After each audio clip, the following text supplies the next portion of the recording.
by a Ukrainian composer early in the 1900s. Originally, it was based on music for a New Year's song, but eventually was adapted for a Christmas holiday.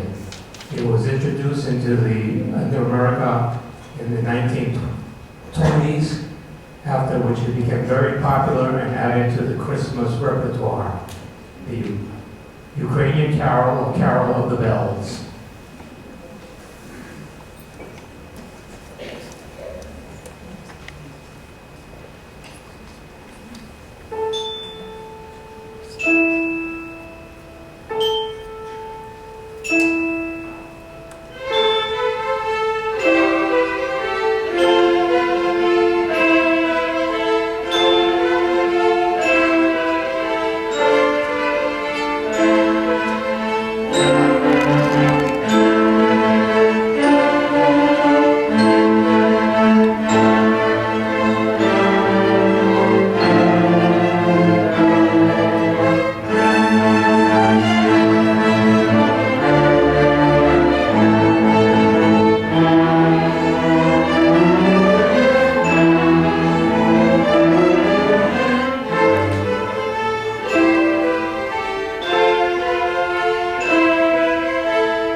is sometimes our assistant conductor and professional violinist. And so myself, Rosemarie, and Catherine often go hunting for really cool new songs to play for our next program.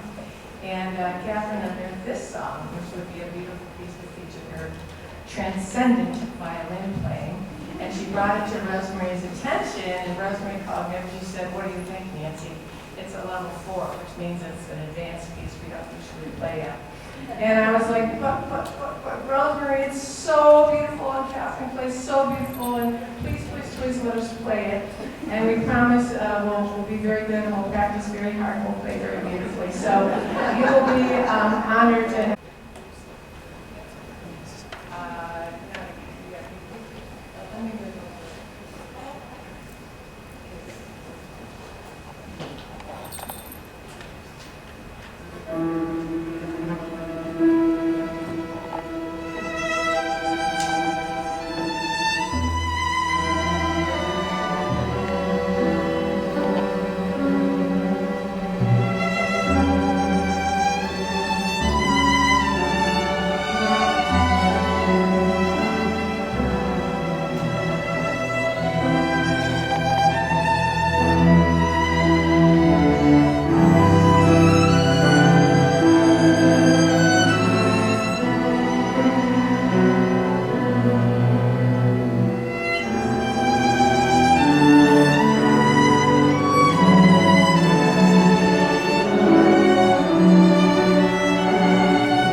sweet, but that's not it.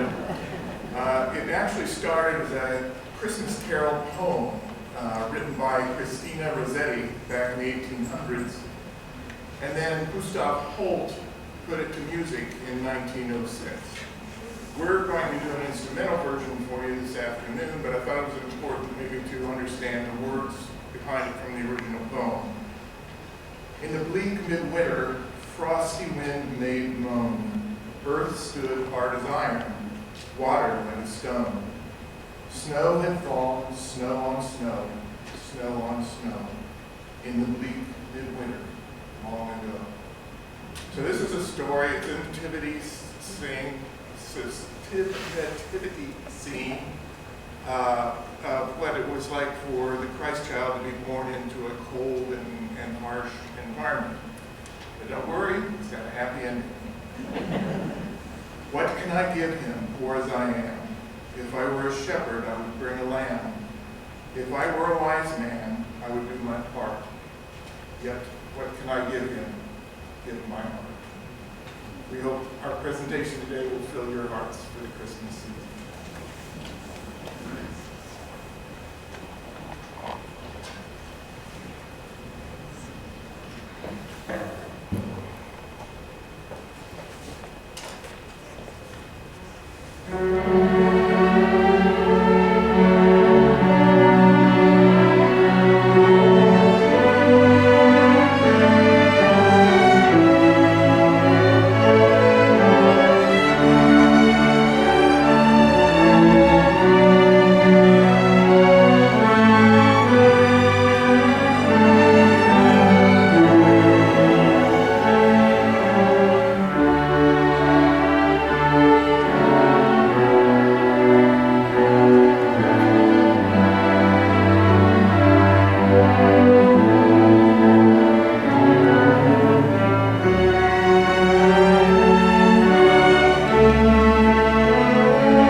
stirring, not even a mouse. The stockings were hung by the chimney with care, in hopes that St. Nicholas would soon be there.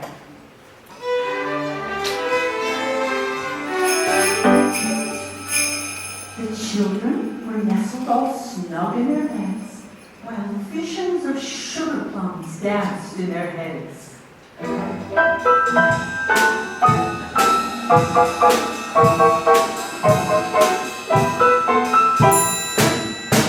And Mama in her kerchief and I in my cap had just settled down for a long winter's nap.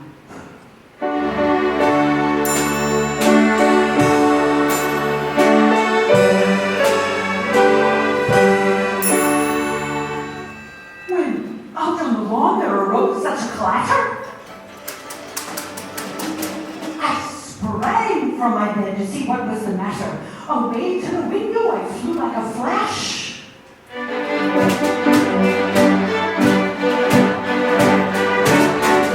Tore open the shutters and threw up the sash. The moon on the breast of the new fallen snow gave the luster of midday to objects below. When what, to my wondering eyes, should appear but a miniature sleigh and a tiny reindeer.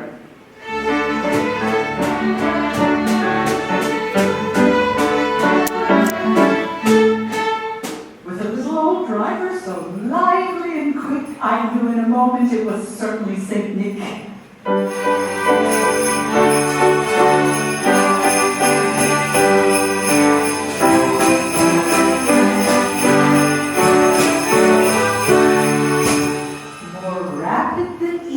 His coursers they came, and he whistled and shouted, "No, reindeer!" and called them by name. Now Dasher, now Dasher, Now Prancer and Vixen, on Comet, on Cupid, on Donner and Blitzen, To the top of the porch, to the top of the wall, now dash away, dash away, dash away all. As dry leaves that before the wild hurricane fly, when they meet with an obstacle mount to the sky, so up to the housetop the coursers they flew.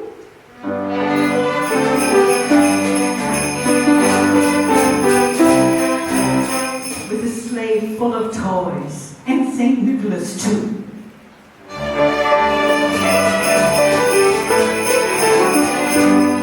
And then in a twinkling, I heard on the roof the prancing and pawing of each little hoof. As I drew in my head and was turning around, down the chimney St. Nicholas came with a bound. He was dressed all in fur from his head to his foot, and his clothes were all tarnished with ashes and soot. A bundle of toys he had flung on his back, and he looked like a peddler just opening his pack. His eyes, how they twinkled.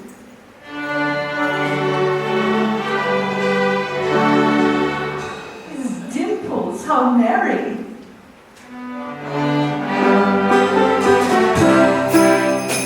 His cheeks were like roses, his nose like a cherry.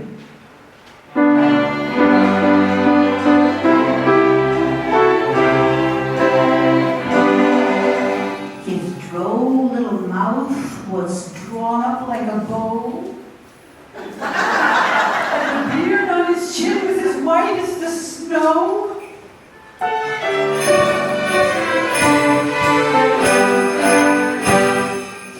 The stump of a pipe he held tight in his teeth, and the smoke had encircled his head like a wreath. He had a broad face and a little round belly that shook when he laughed like a bowl full of jelly. He was chubby and plump, a right jolly old elf, and I laughed when I saw him in spite of myself. A wink of his eye and a twist of his head soon gave me to know I had nothing to dread.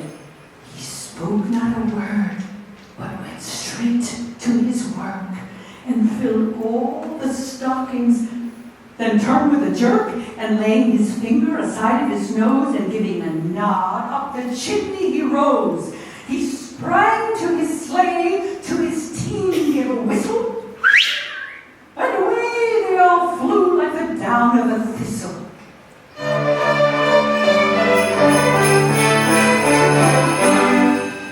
But I heard him exclaim ere he drove out of sight, "Happy Christmas to all, and to all a good night." Please join us as we sing. We wish you a Merry Christmas.